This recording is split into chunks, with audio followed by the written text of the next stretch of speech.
किशोर, ताई का फोन है। कैसी है बेटा? मैं ठीक हूँ आई। पैसे मिल गए थे ना? एकदम सही समय पर।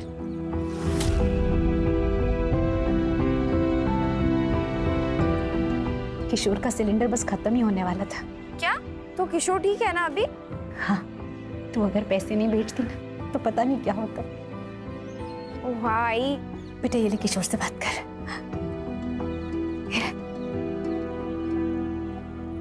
ताई, अब मुझसे मिलने कब आओगे?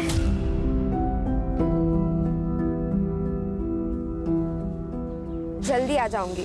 तू ठीक हो जा, फिर मैं तुझे हवाई जहाज में ले चलूंगी। प्रॉमिस? प्रॉमिस। आई, मैं बाद में बात करती हूँ। हाँ, मुझे लेट हो रहा है।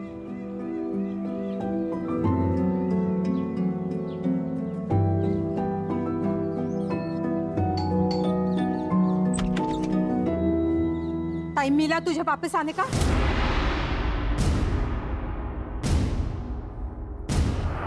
सॉरी भाभी, वो थोड़ा लेट हो गया। सॉरी भाभी, इतना लेट आई है, अभी खाई खाई में काम करेगी।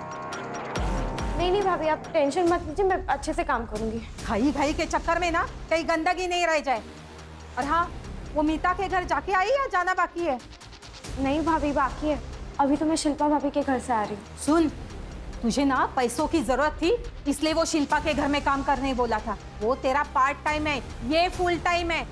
लेकिन तुझे मेरे घर के काम की और मीता के घर के काम की बिल्कुल चिंता नहीं है। बेटा की घाई घाई में काम करती है।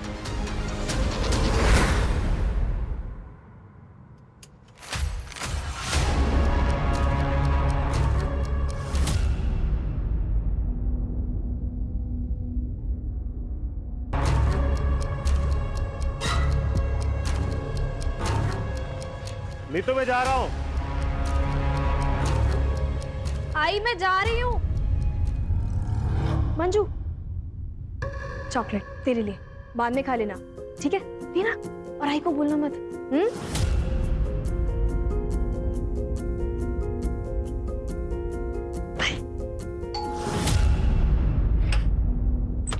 अरे मंजू, तू आ गई? अच्छा। जी भाभी।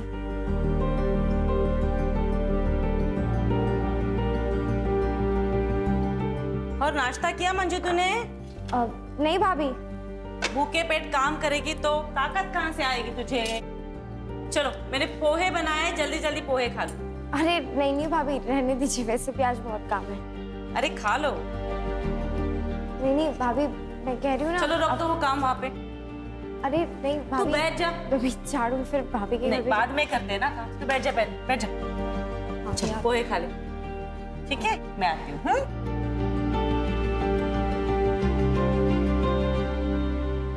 मम्मा, मेरी प्रोजेक्ट फाइल नहीं मिल रही है, आपने देखी क्या? दीदी एक मिनट, मैं ढूंढ देती हूँ। You eat, sweetheart. I'll find it.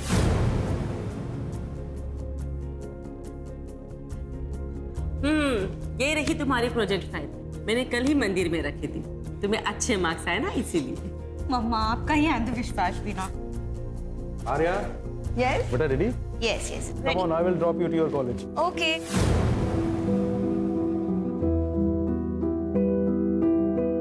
Bye, मम्मा। बाय बेटा। Bye, bye, Manju.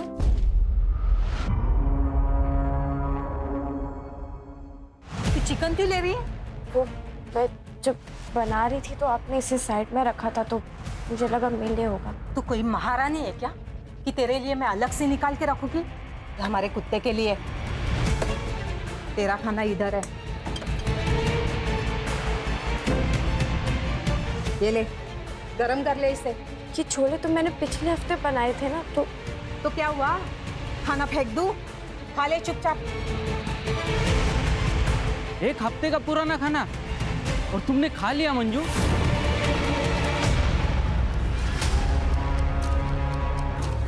तो क्या करती? भूख लगी थी तो खा लिया। ये लोग ना भाइयों के साथ ऐसे ही बर्ताव करते। नीता भाभी, देविका, आर्या, नवीन सर, ये सब बच्चे, लेकिन बाकी सब तो हैवान है, हैवान।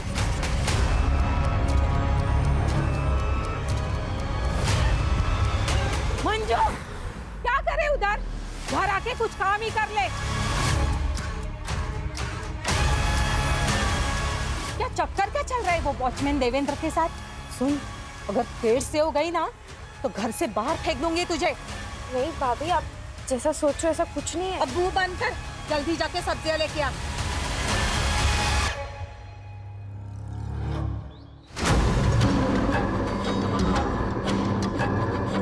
देखो दत्तू, तुम मेरा रास्ता छोड़ दो, ठीक है?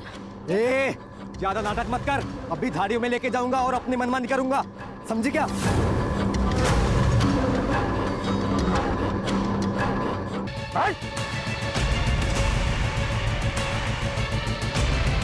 तो ठीक तो ना मंजू? मंजू, छोड़ूंगा नहीं मैं तुझे। चल घर चल, चल चल चल।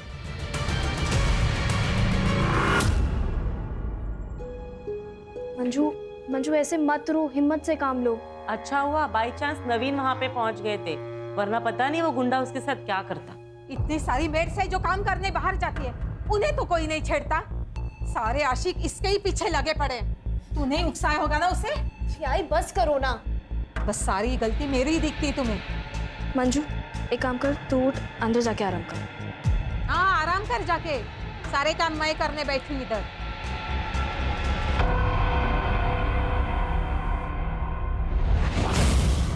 बेटा मेरी मजबूरी थी, नहीं तो तुझे काम पर कभी नहीं जाने देती। खुद मेहनत करके दोनों को पाल लेती, लेकिन किशोर को मेरी जरूरत है। और तेरे बाबा के बारे में तो जानती है ना, सारा पैसा दारू में उड़ा देते हैं। मुझे पूरा यकीन है एक दिन ये सारी मुसीबतें खत्म हो जाएंगी।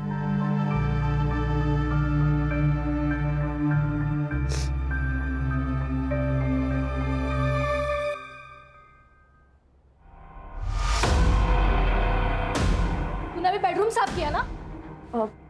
हाँ दीदी, मैंने अच्छे से साफ किया है। हाँ, और कबर्ड भी। तेरी नजर थी ना पैसों पे, पूरे 5,000 रुपए गायब हुए। कहाँ पे गए पैसे? नहीं दीदी, मुझे इस बारे में कुछ नहीं पता है। पैसे कहाँ पे? बता मुझे। मुझे नहीं दीदी पता। दीदी दीदी आराम से पहले आप शांत हो जाइए। मैं क्या कह रहा हूँ, आप एक बार फिर से चेक कर लीजिए, क्योंकि मुझे नहीं लगता कि मंजू ने ऐसा कुछ किया होगा। नहीं सत्यम, मुझे पूरा यकीन है कि ये इसी का किया धरा है। नहीं दीदी, मुझे सच में नहीं पता। नहीं पता? तुम्हारी पर्स कहाँ पे? एक मिनट भैया, मैंने सच में नहीं लिए पैसे। अभी पता चल दीदी, मैंने नहीं लिए। मैंने ये क्या है? सत्यम, पुलिस को फोन लगाओ। दीदी, पुलिस नहीं, माफ कर दीजिए दीदी, मुझे पैसों की जरूरत, मैं चोर रही हूँ। ये सब नौटंकी ना मेरे सामने नहीं चलेगी, समझी? दीदी मैं क्या कह रहा हूँ, वैसे भी पहली बार गलती की है इसने, तो मैं सोच रहा हूँ कि इसे इस बार वार्निंग देकर छोड़ देते हैं। लेकिन ये पहली और आखिरी वार्निंग है। आइंदा से ऐसे कुछ किया ना तो सीधा जेल भेज दूंगी।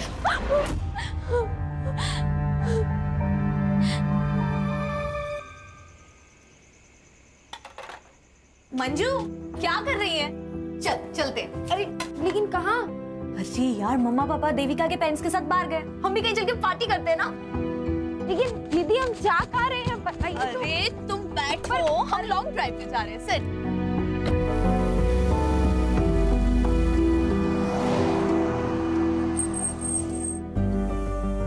हाय, कम।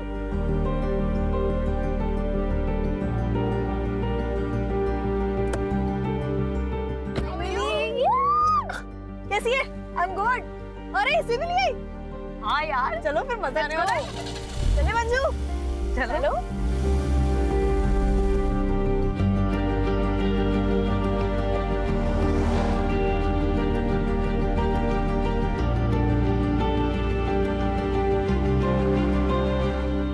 अरे हाँ सेना, ये हम कहाँ गए? एक सेकंड, गाड़ी साइड में लगा। चरक लेना। दीदी मंजू सुनो, तुम यहाँ पे वेट करो, हम लोग बाहर देख कर आते हैं, ठीक है? लेकिन हम लोग आ रहे हैं। हाँ?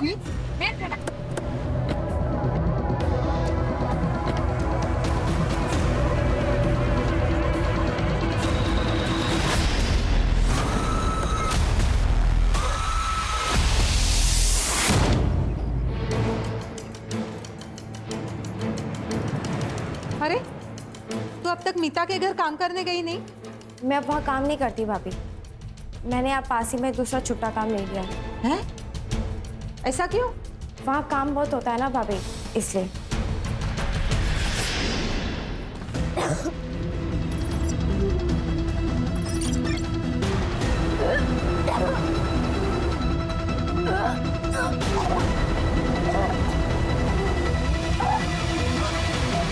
किसका पाप है तेरे पेट में? किसका पाप है? उस वॉचमैन का ना? बोलती क्यों नहीं? चिल्ला क्यों रही है? तू मंजू रो क्यों रही है? अपने कर्मों का भुगत रही है पेट से महारानी। क्या? मंजू बता, बच्चे के बाप कौन है? बता। ना बताना ना बताए, वैसे भी हम कौन सा इस पाप को अपने घर पालेंगे। सामान बांध और निकल मेरे घर से। चल निकल भाभी।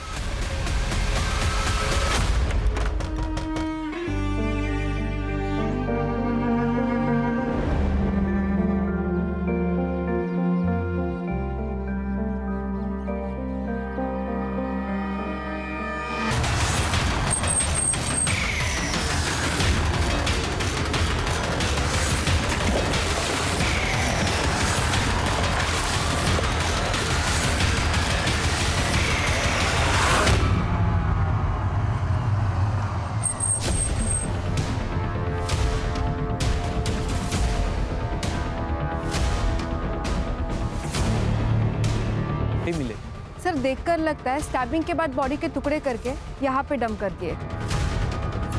चेहरे की फोटो खींच के सारे महाराष्ट्र के पुलिस स्टेशन में सर्कुलेट कर दो और बॉडी को पोस्टमार्टम के लिए भेज दो। Okay sir. बॉडी आइडेंटिफाई हो गई है। मंजू काले नाम है, उम्र 17 साल। सर कुछ दिन पहले हिंजवड़ी पुलिस स्टेशन में उसने एक कंप्लेंट भी लिखवाई थी। सर मंजू घर में काम करने वाली बाई थी। शिल्पा माथुर और उसके भाई सत्यम राठी के खिलाफ कंप्लेंट की थी कि वो उनको सैलरी नहीं दे रहे। और उनका क्या कहना है? सर शिल्पा का ये कहना है कि मंजू ने उनके घर पे चोरी की थी। मंजू को उन्होंने रंगे हाथों पकड़ा भी था, इसलिए उसको बाद में नौकरी से निकाल दिया। ठीक है, ओके सर। सिर्फ शिल्पा और उसके भाई को बुला लो। सर सर चोर थी वो। पहली बार मैंने उसे रंगे हाथों पकड़ा था। 5,000 रुपए निकले थे उसके पर्स से, लेकिन तब मैंने उसे वार्निंग देके छोड़ दिया। लेकिन कुछ दिनों बाद फिर से मैंने उसे 3,000 रुपए के साथ रंगे हाथों पकड़ा। फिर मैंने डिसाइड कर लिया कि उसे नौकरी से निकालना होगा। उस पर तरस खा के मैंने काम पे रखा था। 1 नंबर की कामचोर थी वो। काम पे कम और घर के बाकी सामानों पे ज़्यादा नज़र थी उसकी। और तो और सर थोड़ी मूडी भी थी। इन लोगों को बस मुफ्त का पैसा चाहिए होता है। वैसे तो मंजू मेनली नवीन और बलराज के घर पे काम करती थी, पर उसे पैसों की बहुत ज़रूरत थी, इसलिए मैंने उसे पार्ट टाइम जॉब पे रख दिया था। पर मुझे क्या पता था कि वो हमारे घर पे ही चोरी करेगी। गणेश भाई सर, मंजू जहाँ जहाँ काम करती थी ना, वहाँ के एड्रेस जरा लिखवा दीजिए।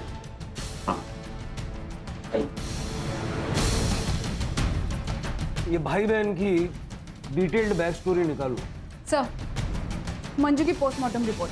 सर पोस्टमार्टम रिपोर्ट के हिसाब से मंजू की मौत 15 नवंबर की रात को 9 बजे से लेकर 12 बजे के बीच में हुई थी। और सर मौत का कारण है पेट में कुल्हाड़ी या किसी ऐसे चीज़ का इस्तेमाल किया गया है। और सर मर्डर के समय वो 6 वीक प्रेग्नेंट थी। मंजू के माँ बाप को बुला के उसकी पहचान करवाओ और ये जहाँ जहाँ वो काम करती थी उसे जाके मिलते हैं। ठीक है सर, हमें नहीं पता पिछले 1 महीने में उसके साथ क्या चल रहा था। हाँ सर, हमारे यहाँ पे उसने काम करना बंद कर दिया था। और वो नीतू, उसके पास तो वो काम करती थी।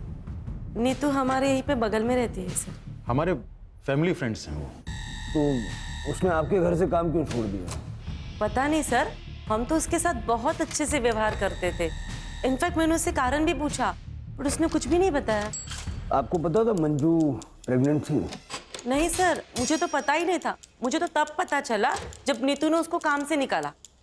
प्रेग्नेंट थी वो और बता भी नहीं रही थी कि बच्चा किसका है। हमारे घर में जवान बेटी है, उस पर क्या असर पड़ता, इसलिए मुझे उसे काम से निकालना पड़ा।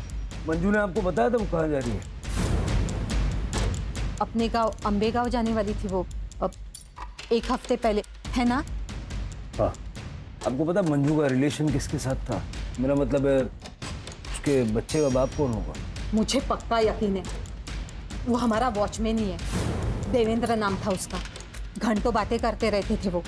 एक दिन तो मैंने देखा था मंजू के गले में हाथ डाल के खड़ा था वो। मंजू अंदर आ जा, क्या करे उधर? हमारा शक तो तब गहरा हुआ जब मंजू के जाने के अगले दिन ही देवेंद्र ने भी काम पे आना बंद कर दिया। उसने सोसाइटी के सेक्रेटरी को बताया कि उसे कहीं और जॉब मिल गई है। मंजू की किसी के साथ कोई दुश्मनी, लड़ाई झगड़ा ऐसा कुछ था? नहीं नहीं सर, उसकी तो किसी से भी कोई बातचीत नहीं थी, वो तो अपने आप में ही रहती थी। ये वॉचमैन का क्या नाम बताया आपने? देवेंद्र यादव। उसका नंबर दे दीजिए। सर, देवेंद्र यादव ने बताया कि वो सातारा में जॉब करता है। उसने कहा कि कल वो थाने आ जाएगा। और सर, ये शिल्पा के भाई सत्यम को जुए खिलाता है। इसने बहुत सारे लोगों से पैसे भी उधार ले रखे हैं। इतना ही नहीं, इसने बहुत सारे लोगों से मारपीट भी की है। मतलब हो सकता है कि पैसों का जोल सत्यम ने किया और इल्जाम मंजू पे डाल दिया। लेके आओ इस सत्यम को। तो तूने शिल्पा से पैसे नहीं चुराया? सर वो मैंने कहा ना सर, मैंने कोई पैसे नहीं लिए सर। चोरी तो मंजू ने की थी सर। तो फिर मटके वालों को 10,000 कहाँ से दिए? कहाँ से दिया 10,000?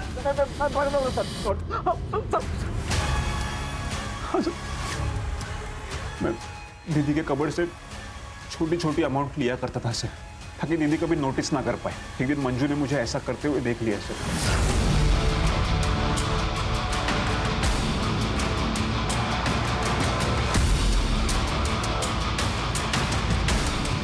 लोग मेरे पीछे पड़े थे सर कि मुझे उनके पैसे देने थे, इसलिए सर एक दिन मैंने सीधे 5,000 रुपये निकाल लिए।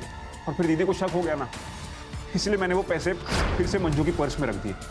और फिर दीदी को मंजू की पर्स से वो पैसे मिल गए सर। फिर भी मैंने दीदी से कहा था सर, मंजू को एक और मौका देने के लिए। बोला बनता है। इसका डीएनए सैंपल लो और शहर से बाहर जाना नहीं, अच्छे बच्चे की तरह घर में रहना। चल इसका सीडीआर और लोकेशन निकल लो। देखो 15 नवंबर की रात को। सर, मंजू के घर वाले आए, उन्होंने बॉडी आइडेंटिफाई कर ली। मंजू हमारी पहली और आखिरी उम्मीद थी साहब, तो वो भी चली गई। हमारी बच्ची कभी घर पहुंची ही नहीं। आपको पता है आपकी बेटी 6 वीक से प्रेग्नेंट थी? या उस बच्चे का बाप कौन था? क्योंकि नवीन और बलराज की फैमिली का कहना है कि मंजू को भी नहीं पता था कि उस बच्चे का बाप कौन था। झूठे है सबके सब। मंजू को मालूम था, तभी तो उसे सुनसान जगह ले जाकर तमंचा दिखाकर उसका बलात्कार करवाया गया। मेरी बच्ची की जिंदगी को बर्बाद कर दिया। आपको यकीन है कि ऐसा ही हुआ था? कैसी बात कर रहे हैं साहब?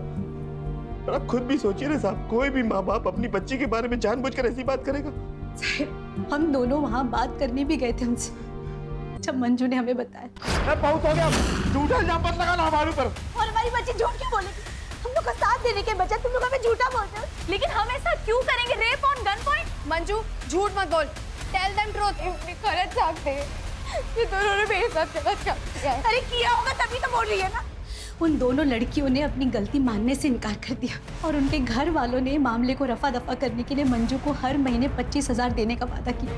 आई बाबा, मुझे घर ले चलो ना, मुझे यहाँ काम नहीं करना है। हम जाके पुलिस कंप्लेन कर देते हैं ना। तूने सुना नहीं क्या कहा उन्होंने? 25,000 रुपए महीना। किशोर को ठीक करना है या नहीं? बेटा, बाबा एकदम ठीक कह रहे, मैं तुझे घर ले जाती, लेकिन अगर किशोर को ठीक करना है ना तो तुझे काम करना पड़ेगा। मजबूरी है हमारी। मान जा। वो आखिरी बार था जब मैंने अपनी बच्ची को गले से लगाया और दत्तू तो उसे पहले से ही परेशान कर रहा था।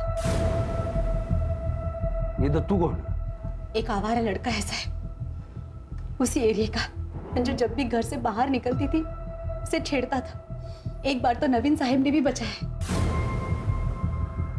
तो आपने पुलिस कंप्लेंट नहीं की? मंजू करना चाहती थी साहब, लेकिन बदनामी के डर से मैंने उसे रोक दिया कि कहीं काम न चला जाए। जब पता नहीं मंजू चली गई, अब हमारा क्या होगा? मेरे को तो डर है साहब, मेरा किशोर भी मेरे को छोड़ के चला जाए।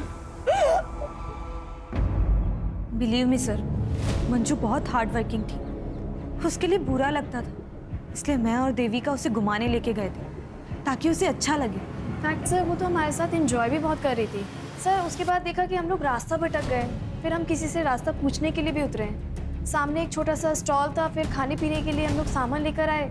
देखा मंजू बहुत रो रही है और उसने कहा कि उसके साथ किसी लड़की ने ज़बरदस्ती करने की कोशिश की, और पता नहीं सर वो हमें ब्लेम करने लगी, और ये बोल के कि हमने गन पॉइंट पे रख के उसका रेप करवाया, जबकि सर उस वक्त हम वहाँ थे भी नहीं। एक्जैक्टली सर, और पूरे रास्ते हम उससे पूछते रहे कि कौन था, किसने किया, पर सर वो हमें ब्लेम किए जा रही थी। और तो और सर, घर जाने के बाद तो बहुत बड़ा बवाल हुआ। हमारे पेरेंट्स हमसे ही झगड़ने लगे और हम पे ब्लेम करने लगे। सर उस दिन बहुत गर्मा गर्म था, इसलिए हम लोगों ने डिसाइड किया कि हम मंजू की सैलरी डबल कर दें, ताकि हमारे परिवार और हमारी बच्चों को कोई प्रॉब्लम ना। सर तब जाके उसके पेरेंट्स माने। सर उनका तो पूरा प्लान था हमसे पैसे ऐंठने का। वो उनका बेटा पता नहीं बीमार है भी या नहीं, पूरा खानदान झूठा है सर। सर आपको क्या लगता है, क्या सच है? देखो, इस वक्त कौन सच बोल रहा है कौन झूठ बोल रहा है ये बता पाना मुश्किल है। इस सारे परिवारों की छोटी से छोटी डिटेल निकल। ये ठाकुर और विर्क फैमिली के बारे में कुछ बता सकती हो? हाँ मैडम, ये हर फंक्शन में तो ये लोग सबसे अच्छे से बात करते हैं, लेकिन नीतू और मीता बहुत अच्छे दोस्त भी हैं। जैसे उनके पति की आपस में दोनों की दोस्ती है, और हाँ वो दोनों आपस में बिजनेस पार्टनर भी हैं। मीता थोड़ा सा खराब बोलती है लेकिन सबसे सही रहती है, लेकिन वो जो नीतू है ना,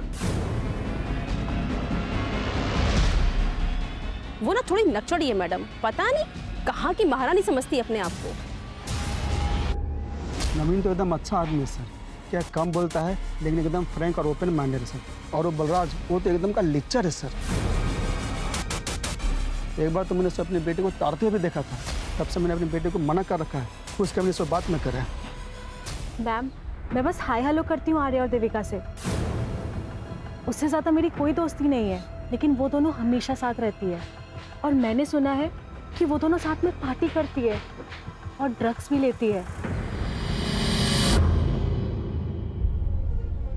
आ गए आप लोग। किशोर को मैंने खाना खिलाने की बहुत कोशिश की, जरा सा ही खाया उसने, आप खिला देना।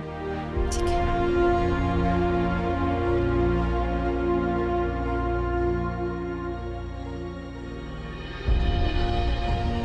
आई बाबा, अब ताई वापस कभी नहीं आएगी ना?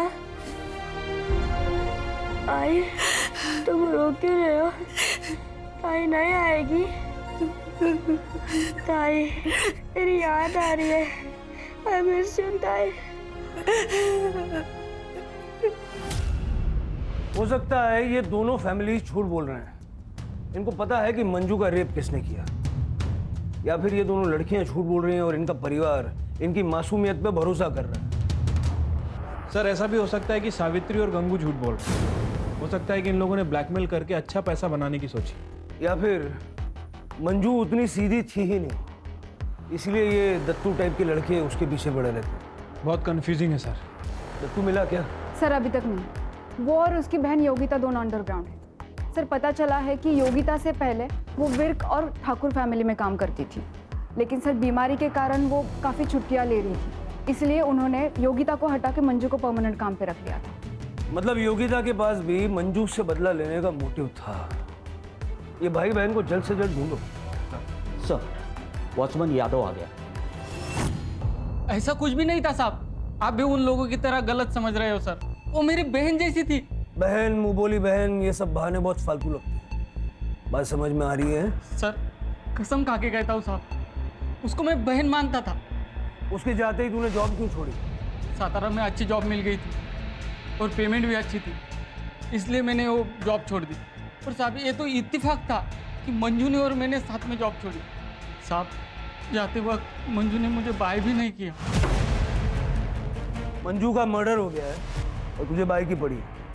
हाँ? नीतू विर्क ने बताया कि मंजू की प्रेगनेंसी का जिम्मेदार तू है क्या? अब ये मत बोलना कि तुझे पता नहीं था मंजू प्रेग्नेंट थी। नहीं साहब, मुझे पता था, नीतू मैम ने मुझसे बात की थी। जब उनको पता चला कि मंजू प्रेग्नेंट थी। सच बता यादव, तूने ही मंजू को प्रेग्नेंट किया है ना? नहीं मैम साहब, वो मेरी बहन जैसी है, पर मुझे पता है वो किसकी वजह से प्रेग्नेंट है। किसकी वजह से? नवीन साहब। मैडम 1 महीने पहले नवीन साहब ने उसके साथ रेप किया था और इसी वजह से मंजू ने उनके घर का काम छोड़ दिया था। ये बात मुझे खुद मंजू ने बताई थी। भाई यादव, मानना पड़ेगा, कहानियाँ बहुत अच्छी सुनाता है, लेकिन पुलिस के आगे कहानी सुनाने पे तालियां नहीं तमाचे मिलते हैं। कसम खा के कहता हूँ साहब, मुझे ये बात मंजू ने बताई थी। मुझे मंजू पे पूरा भरोसा था। वो बहुत खुददार और प्यारी लड़की थी साहब। वो अपने परिवार के लिए दिन रात काम करती थी। उसको अच्छी जिंदगी मिलनी चाहिए थी साहब। उसके खुशी को मत छोड़ना। याचा DNA सॅम्पल घेऊन मग याला पाठवा जा।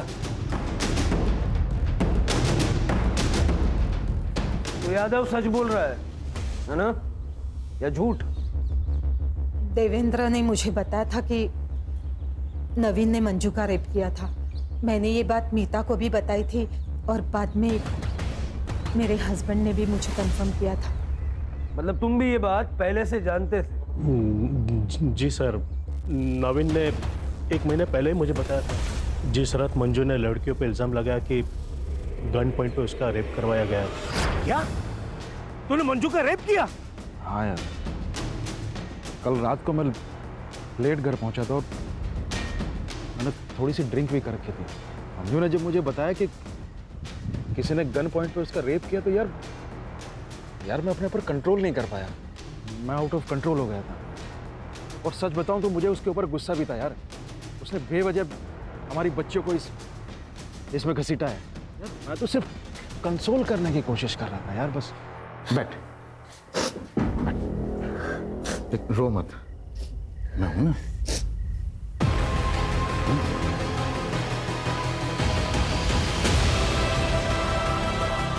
सर ये क्या कर रहे हैं आप? क्या?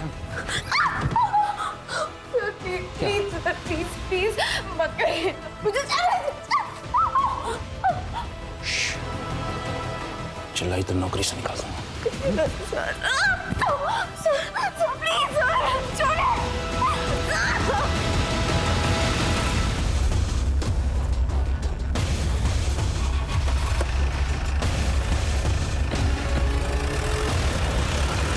पता है, किसी के चेहरे पे तो जाना ही नहीं चाहिए। किसे पता था कि नवीन एक रेपिस्ट होगा? सर, दत्तू और उसकी बहन योगिता मिल गए हैं। गांव में छुपे हुए थे, कांस्टेबल जादव लेकर आ रहे हैं। सर, सत्यम राठी की इस लोकेशन हिसाब से 15 नवंबर की रात को वो अपने घर पे ही था और सर उसके DNA भी फीटस से मैच नहीं हुए। ये यादव की DNA रिपोर्ट आई? सर वो अभी तक आए नहीं है और नवीन की DNA रिपोर्ट भी पेंडिंग है। फीटस का DNA से मैच होना बहुत इंपॉर्टेंट है नवीन से। हमें पता चला कि तुझे मंजू से प्रॉब्लम थी क्योंकि तेरे सारे काम वो ले रही थी और इसीलिए तूने उसका मर्डर कर दिया। नहीं, मैंने ऐसा कुछ नहीं किया। और तू हीरो, तूने मंजू का रेप किया ना? अपनी दीदी का रास्ता साफ करने के लिए उसका मर्डर कर दिया, बोल वरना। नहीं साहब, वो सब तो मैं ड्रामा कर रहा था उसको डराने के लिए। रेप किया, मैं तो उसको जिंदा जलाने के लिए बोलता था। तू मुझे जलाना चाहता है ना, मेरा रेप करना चाहता है ना, तो ठीक है, एक काम कर, तू ना मुझे मार ही दे, पर तू मुझसे एक वादा कर कि मेरे मरने के बाद तू मेरे भाई का, उसके इलाज का और मेरे आई बाबा के 2 वक्त की रोटी का इंतजाम करेगा। क्योंकि अगर मैं नहीं रही ना तो मेरे पीछे उनके देखभाल के लिए कोई नहीं है। बोल, करेगा तू ये सब? हाँ, मुझे मंजू से प्यार हो गया था। मैं 1-2 बार उसको मिलने के लिए गया था। मैं तुझे बहुत चाहता हूँ, शादी बनाएगी तू मेरे साथ? तुम मेरे बारे में कुछ जानते नहीं हो तो फिर नहीं पता मेरे साथ क्या हुआ है। बहुत गलत हुआ है मेरे साथ। मुझे जानना भी नहीं है। वो जो उस दिन कार में जो हुआ था उसे भूल जा। क्या? तुम्हें कैसे पता कि उस दिन मेरे साथ? हाँ, ये जो मंजू ने इल्जाम लगाया था कि गन पॉइंट पे किसी ने उसका रेप किया, ये बात सच है? हाँ साहब, जिसने उसका रेप किया था वो ड्रग बेचता है। अच्छे से जानता है अपन उसको, दोस्त है मेरा। मैंने एक बार उसको मंजू के बारे में मेरे मन की फीलिंग्स को बताया था, और उसको मैंने मंजू का फोटो भी दिखाया था, तब वो थोड़ा अलग ही बिहेव करने लगा। वो मेरे को बोला कि मैं मंजू के बारे में एक बार सोच लूं, क्योंकि उसको गन पॉइंट पे मंजू के साथ रेप करने के लिए फोर्स किया गया था। साहब ये सुनकर मैं तो सदमे में चला गया। मैंने उसको पूछा, पर उसने नहीं बताया कि किसने उसको फोर्स किया। बोला कि वो कस्टमर था। कहाँ मिलेगा ये गोपी?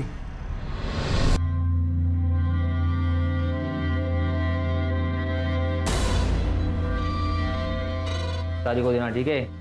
चला, और माल किधर गया? क्या रे गोपी, चल तेरे से कुछ बात करने का है। कौन है रे तू, और क्या बात करना है तेरे को? वो गन पॉइंट वाला मर्डर केस है ना, उसके बारे में। साहब, आर्या और देविका सिर्फ लेस्बियन नहीं बल्कि एक नंबर की नशेड़ी भी थी। बहुत एडजस्ट किया उन दोनों के वास्ते। अमाउंट बहुत ज़्यादा हो गया था। मैंने बोला पहले का अमाउंट क्लियर करो, फिर माल मिलेगा।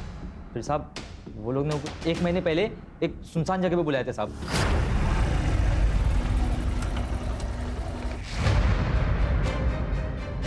कहाँ है मेरे पैसे? गाड़ी में।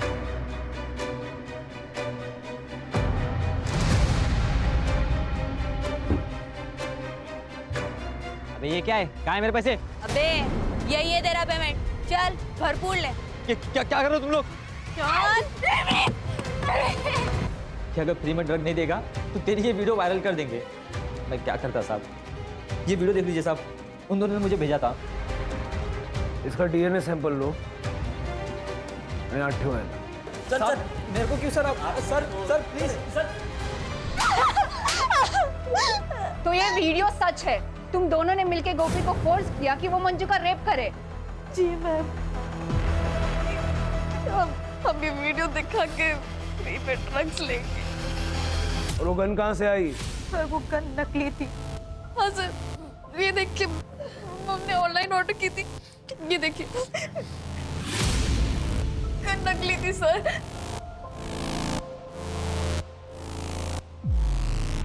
और इसके बारे में क्या कहना है सर? बच्चे क्या कर रहे हैं, कभी जानने की कोशिश की आपने? सारे माँ बाप को लगता है कि हमारे बच्चे बहुत अच्छे हैं, बहुत सीधे हैं, लेकिन बच्चों की हरकतों पे नजर रखने की जिम्मेदारी भी माँ बाप की होती है। क्यों चला दो गिन्ना? चलो।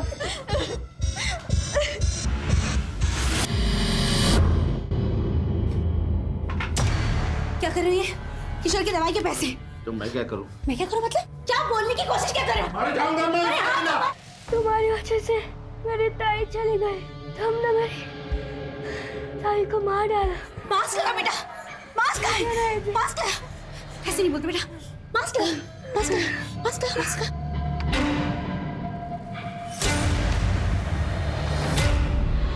सर अभी तक जितने भी डीएनए सैंपल लिए किसी के भी सैंपल फीटस से मैच नहीं हो रहे। यादव, गोपी, दत्तू, यहाँ तक कि नवीन के भी सैंपल मैच नहीं हुए। तो बच्चा किसका था और मंजू को किसने और क्यों मारा? जिस तरह से आर्या और देविका का सैडिस्टिक नेचर है, ये दोनों भी मंजू को मार सकते हैं।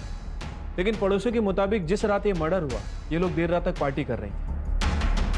फिर क्या हो सकता है कि कोई ऐसा है जिस पे अभी तक हमारा शक नहीं गया, या जो हमारे सामने ही नहीं आया? यादव का वीडियो कॉल आ रहा है, उठाओ। हाँ यादव। सर काम से छुट्टी नहीं मिली सर, इसलिए मैं पुणे नहीं आ पाया। पर मुझे कुछ बहुत ज़रूरी चीज़ बतानी थी सर, जो मुझे मंजू ने बताई थी। वो कार में जो रेप हुआ था ना, उसके पहले वो कुछ दिन के लिए अपने गांव गई थी और वापस आने के बाद वो अपनी माँ से बात कर रही थी, तब मैंने सुना था। आई, तू आत्महत्या करने के बारे में सोच भी कैसे सकती है? अच्छा हुआ बाबा वहाँ समय पर आ गए और तुझे वो पेस्टिसाइड पीने से रोक लिया। तुझे पता भी है तेरे बाद किशोर का क्या होगा, कौन देखभाल करेगा उसकी? तू दोबारा ऐसा कदम नहीं उठाएगी। चल फोन ठेवते। मंजू क्या हुआ? तेरी आई अपनी जान क्यों लेना चाहती है? क्योंकि मेरे साथ जो हुआ है, उन्हें ऐसा लगता है कि उन सबकी जिम्मेदार वो है। क्या हुआ है तेरे साथ? मंजू अब घर चलेगी महारानी। तुम्हें अंदाजा है सावित्री ने अपने आप को खत्म करने की कोशिश क्यों की? नहीं सर, इस बारे में हमारे बीच में कोई बात नहीं हुई सर, और मैं भूल भी गया था सर। ठीक है, thanks Yadav. Yes sir. Ambe गाँव चलने की तैयारी करो फिर क्या? चल। कंकु मेरा दूसरा पति है सर। 12 साल पहले नदी में डूबने की वजह से मंजू के बाबा की मौत हो गई थी। मंजू 5 साल की थी। 1 साल बाद मैंने कंकु से दूसरी शादी की क्योंकि वो मंजू को अपनाने के लिए तैयार था, लेकिन 1 नंबर का बेवड़ा निकला कमीना। दारू और सेक्स के अलावा उसे और कुछ सोचता ही नहीं। किशोर के बाद ऑपरेशन करा लिया क्योंकि मुझे दूसरा बच्चा नहीं चाहिए था। 1 महीने पहले मंजू हमसे मिलने आई थी। मैं बाजार गई थी कुछ सामान लेने। जब लौटी तो देख अगले दिन वो काम पे चली गई। अब पति के खिलाफ पुलिस में रिपोर्ट तो नहीं कर सकती थी ना। फिर मुझे लगा कि मैंने अपनी बच्ची को धोखा दिया, इसलिए मैं जीना नहीं चाहती थी, लेकिन गंगू ने मुझे बचा लिया।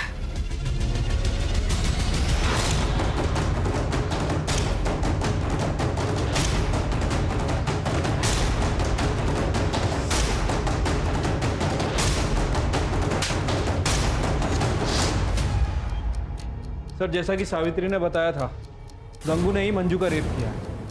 सर, फीटस डीएनए के लिए भेज दिया है। सर 15 नवंबर का सीसीटीवी फुटेज मिल गया है।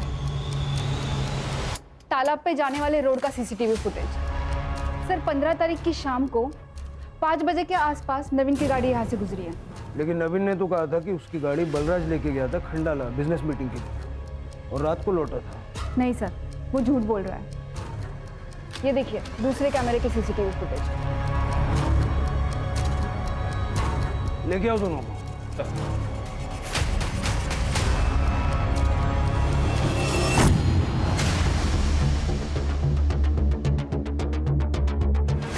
हाँ सर, मैंने शंकर को सुपारी दी थी मंजू को मारने की। नीता भाभी, मुझे अम्बे का तक छोड़ने के लिए थैंक यू। हाँ इट्स ओके मंजू, और अपने पैसे के लिए चिंता मत करना। मैंने नीतू से बात की है, वो तुम्हें पैसे दे देगी।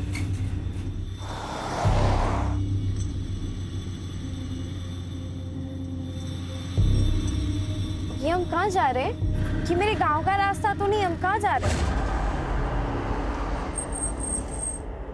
क्या हो गया? गाड़ी क्यों रोक दी?